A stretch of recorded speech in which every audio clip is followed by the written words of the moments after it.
Salam, selamat sore Bapak Ibu yang kasih Tuhan. Hari ini Selasa 13 Februari 2024 ya. Mari kita siapkan hati kita untuk kita masuk dalam pemberitaan kebenaran firman Tuhan dalam pesan gembala. Mari kita awali di dalam doa. Segala puji, hormat, syukur kami naikkan kehadirat-Mu ya Bapa, Allah yang kami sembah, kami agungkan dalam nama Tuhan Yesus Kristus. Kami bersyukur atas penyertaan-Mu sepanjang hari, dan Engkau mencukupkan segala apa yang kami perlukan. Dan tiba saatnya kami mau belajar sebagai kebenaran firman-Mu. Urapi hamba-Mu, singkapkan kebenaran-kebenaran-Mu. Kami serahkan jalannya pemberitaan firman pada sore malam hari ini dalam tangan kasih-Mu. Haleluya. Amin.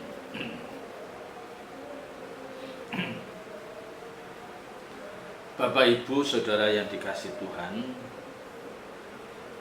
saya mau mengatakan bahwa setiap kita, ya, setiap orang memiliki masa lalu, ya, memiliki masa lalu masing-masing.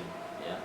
Ada kenangan-kenangan masa lalu yang mungkin sulit dilupakan, ya, bahkan itu bisa menggores di dalam jiwanya dan olehnya tidak mudah untuk dilupakan.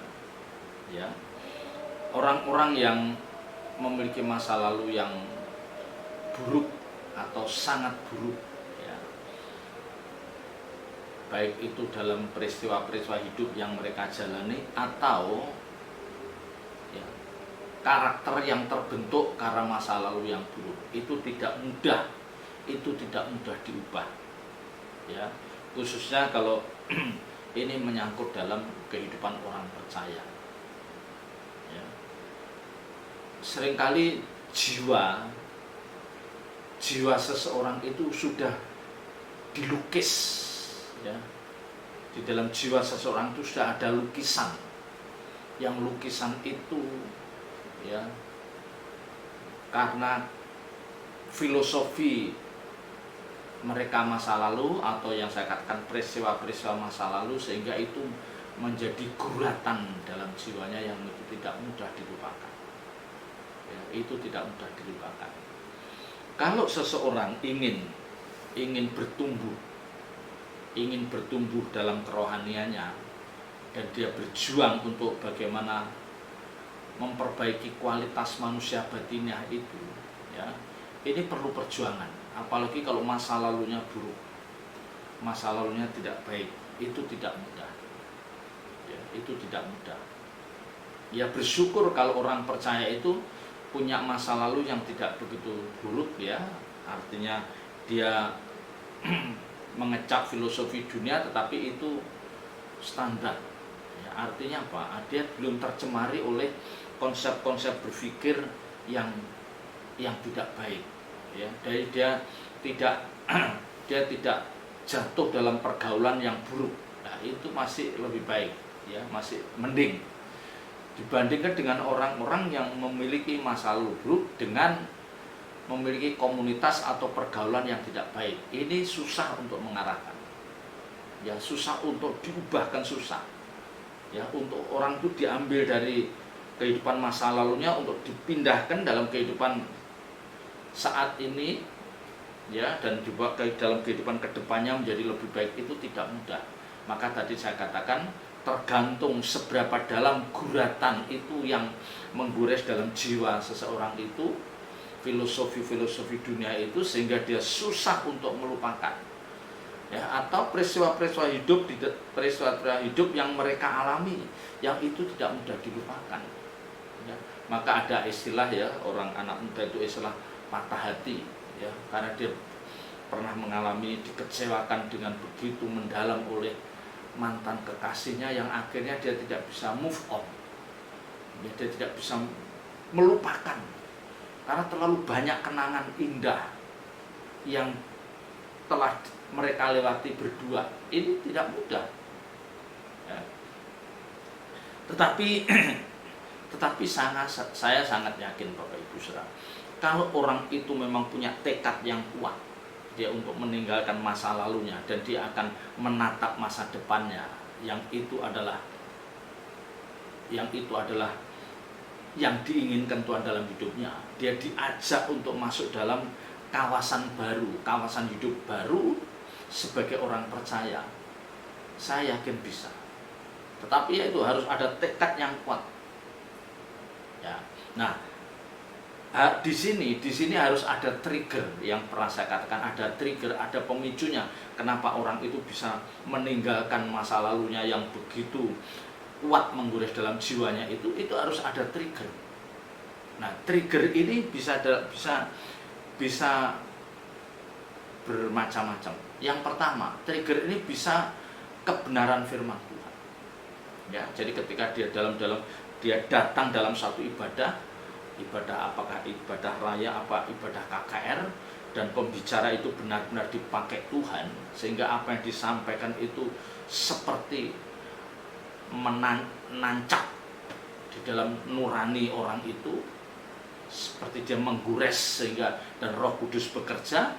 Nah, sehingga akhirnya dia ketika selesai ibadah itu, karena kebenaran itu begitu kuat, itu seperti mengejar orang yang mendengarnya. Jadi seperti dikejar supaya kamu melakukan ini, karena ini suara Tuhan dan Roh Kudus bekerja dalam diri orang itu. Nah, ini yang saya katakan trigger. Ya, jadi harus ada trigger yang firman Tuhan yang kuat, yang benar-benar kuat, yang benar-benar diurapi, penuh kuasa, sehingga orang yang mendengarnya itu seperti tidak ada pilihan kecuali mengenakan kebenaran itu dalam hidupnya. Yang pertama. Yang kedua, itu bisa lewat peristiwa hidup yang dia tidak mungkin dia lupakan. Ya, misalnya peristiwa hidup itu misalnya mereka jatuh, ya, dia jatuh bangkrut misalnya dalam keadaan yang sulit dalam bidang keuangan, terus ada orang lain yang menolong, ya, dan orang itu tidak hanya menolong secara finansial, tapi di balik pertolongan itu dia memberikan petuah, dia memberikan nasihat yang muatannya adalah kebenaran firman Tuhan. Itu bisa. Atau mungkin lewat anaknya yang sakit, nyaris tidak bisa disembuhkan, ya, terus dia berdoa minta tolong dan Tuhan jamah dan anaknya itu sembuh, ya, dari yang dia bayangkan anaknya tidak akan bisa sembuh, sulit atau nyaris tidak bisa diselamatkan, tapi karena pertolongan Tuhan maka anak itu bisa selamat. Nah, inilah trigger yang bisa dihadirkan Tuhan dalam hidup seseorang. Ya, kita tidak bisa berharap bahwa aku maunya Tuhan ngasih trigger seperti, tidak bisa. Ya, itu bagaimana kepekaan kita untuk menangkap kehadiran Tuhan dalam hidup kita. Ya, kalau pengalaman pribadi saya tidak pernah membayangkan akan menjadi seorang pembicara, seorang hamba Tuhan, seorang gembala sidang. Tidak pernah terbayang dalam pikiran saya. Tetapi ketika saya mendengarkan firman Tuhan yang disampaikan oleh seorang pendeta dan itu memberkati, itu saya seperti ketagihan, ya, edik, pengen mendengar lagi minggu depan, pengen mendengar lagi minggu depan, ya, pengen mendengar lagi minggu depan. Jadi ada keinginannya kok untuk mendengar suara Tuhan itu. Karena memang kebenaran itu disampaikan dan itu benar-benar diurapi oleh Tuhan. Nah, ini yang mestinya terjadi dalam diri setiap kita orang percaya. Ya. Nah, inilah sejatinya pelayanan gereja itu intinya di situ, merubah orang. Ya, inti pelayanan gereja itu merubah orang ya. Lewat apa? Lewat kebenaran firman itu yang memang dipersiapkan oleh hamba Tuhan itu, pembicara itu, dan diurapi oleh Tuhan sehingga firman itu penuh kuasa. Dia orang yang mendengarnya tidak bisa melupakan saja, dia akan terus terngiang-ngiang suara itu.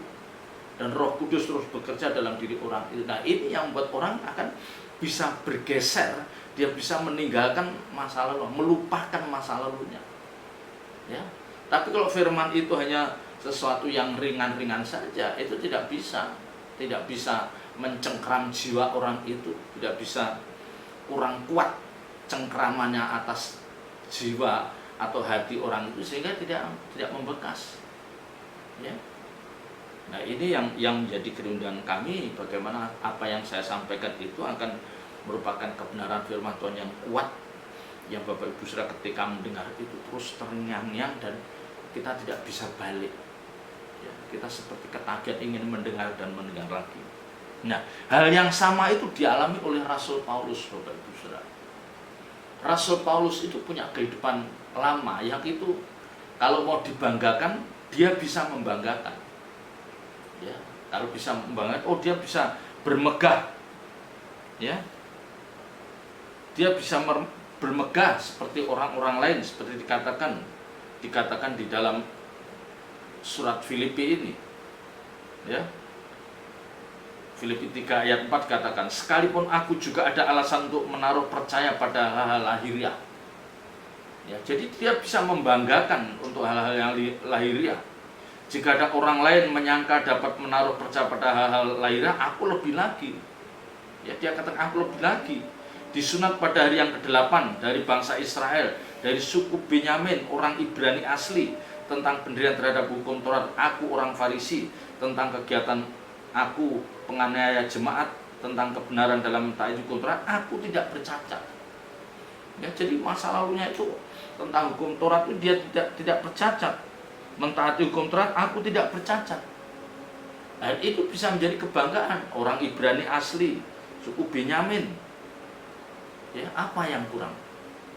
Tetapi Paulus menganggap bahwa hal-hal itu ketika dia ditangkap oleh Tuhan Yesus Kristus, dia ditangkap oleh Tuhan dan dia mulai mengerti, diajar oleh Tuhan, ya, lewat kebenaran-kebenaran firman Tuhan, itu menjadi bukan satu kebanggaan lagi.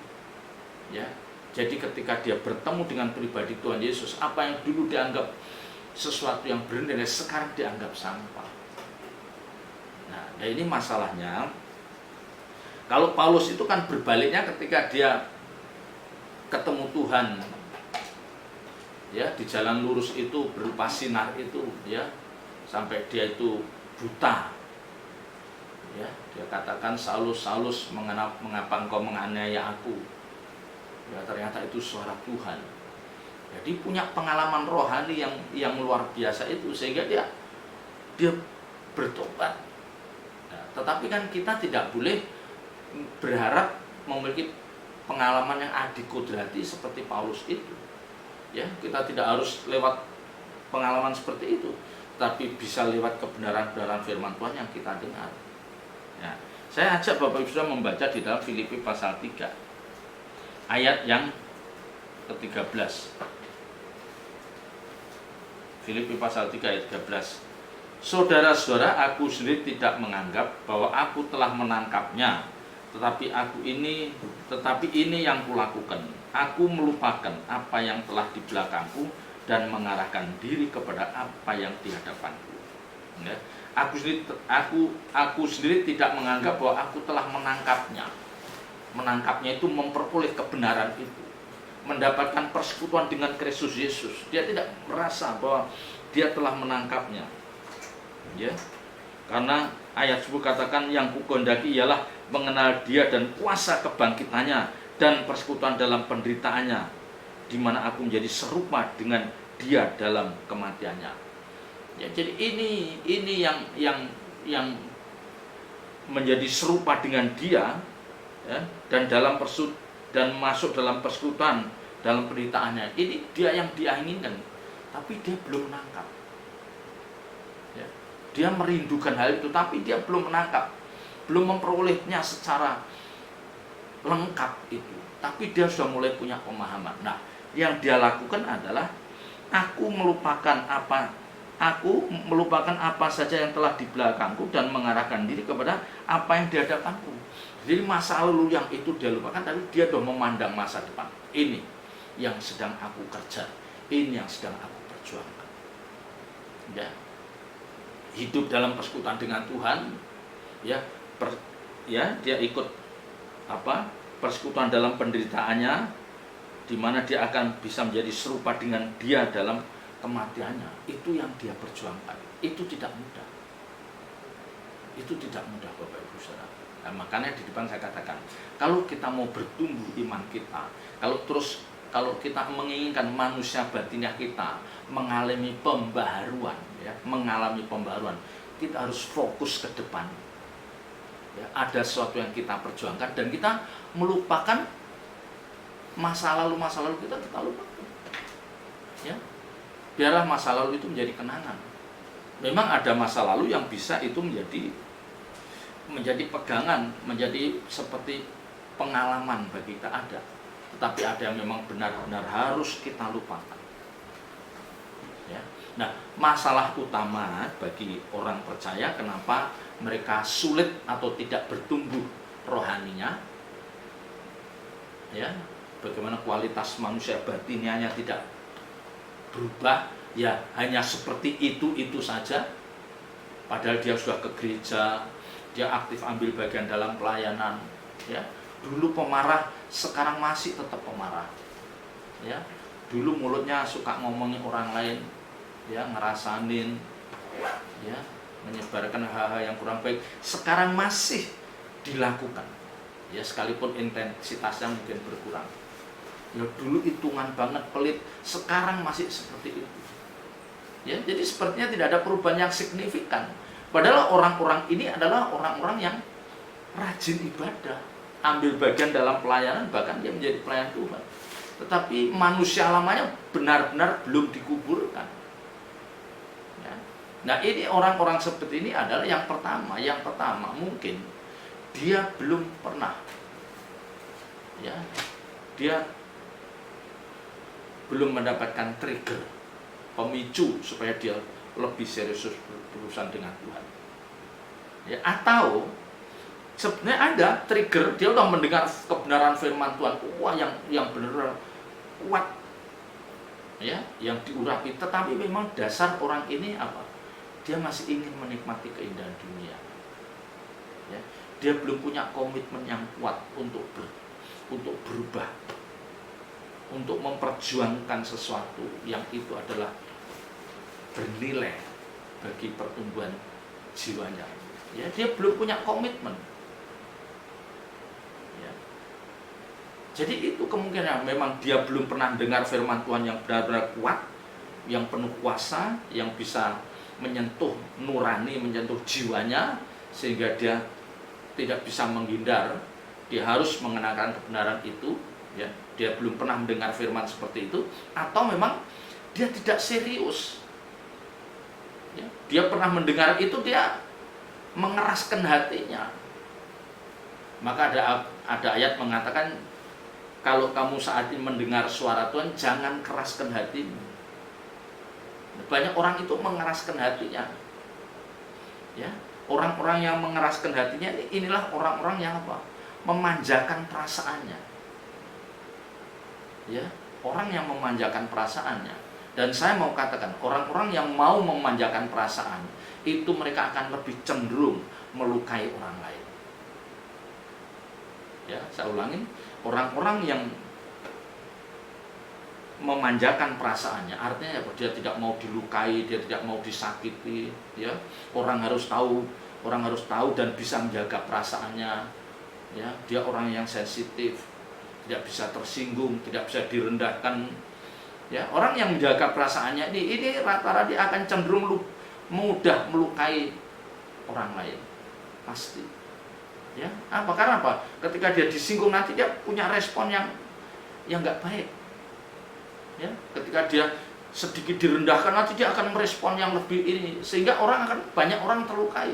Maka yang seringkali saya katakan, beratnya kita melayani, beratnya kita berjalan mengiring Tuhan dalam belantara pelayanan itu paling berat itu masalah perasaan ini.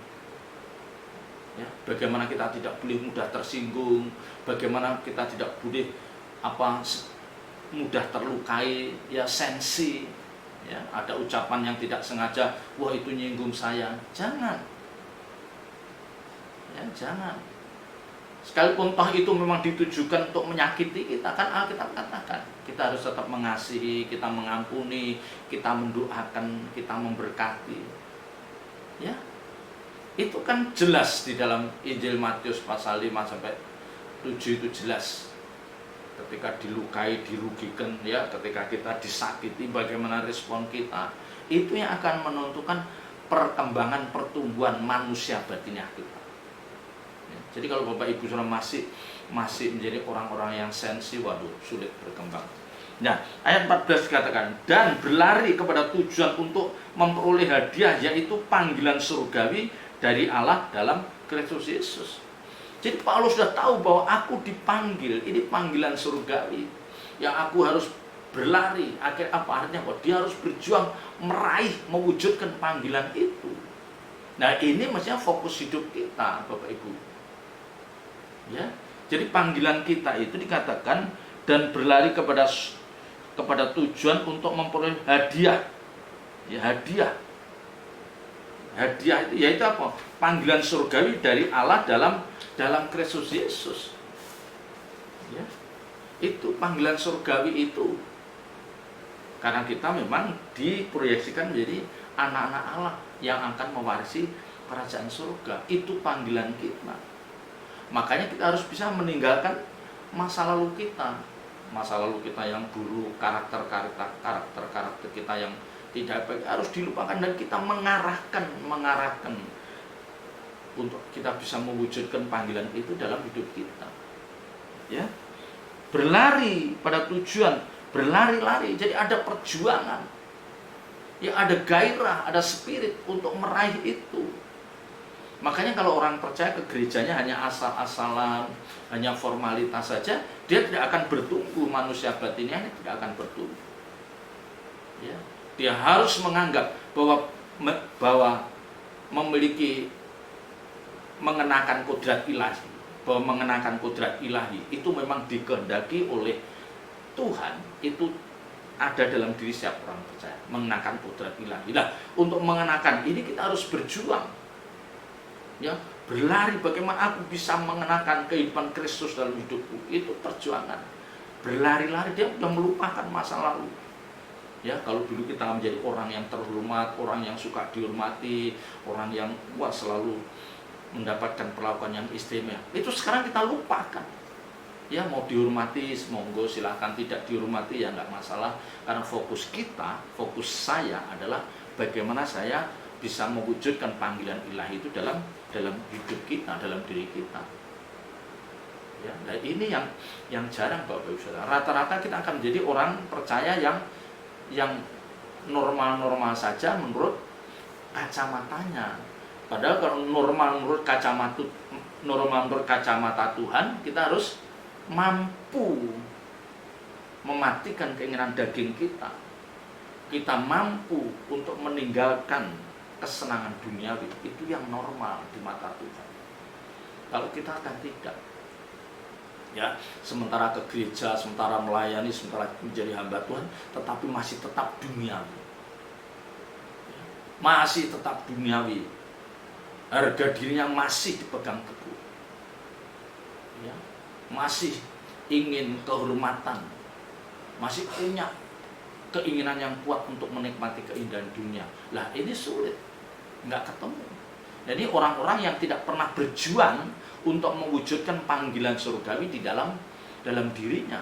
Padahal kalau kita menjadi orang percaya dan kita tidak bisa mewujudkan panggilan surgawi itu, yaitu keselamatan di dalam Kristus Yesus, waduh, kita menjadi orang-orang yang rugi. Ya. Kita menjadi orang-orang yang tidak beda jauh dengan orang-orang dunia. Kita hanya baik secara standar moral umum, ya, standar secara moral umum kita baik, tidak mencuri, tidak berzina, tidak berjudi, tidak korupsi, ya. Tetapi kita tidak melakukan apa yang diinginkan Tuhan dalam hidup kita. Ya, yang tadi saya katakan, yang pemarah tetap pemarah, yang pelit tetap pelit, yang mulutnya jahat tetap jahat, yang mudah tersinggung tetap mudah tersinggung. Nah ini nggak ada beda. Ya, padahal kalau Paulus katakan itu harus sudah aku lupakan. Kalau saya dulu orang terhormat, saya lupakan. Karena fokus saya bagaimana saya bisa mewujudkan panggilan ilahi itu dalam diri kita, dan itu perlu perjuangan. Ya, makanya Bapak Ibu harus terus membangkitkan hasrat dan gairah itu untuk mengenakan hidup Kristus dalam hidup kita. Dan ini tidak mudah. Tapi kalau kita punya tekad, kita punya keinginan yang kuat, Roh Kudus pasti memberikan kemampuan. Tuhan akan menuntun kita. Ya, Selamat berjuang. Tuhan Yesus memberkati. Mari kita berdoa. Bapa di surga, menerangkan firman dalam setiap hati kami dan ajar kami melakukannya.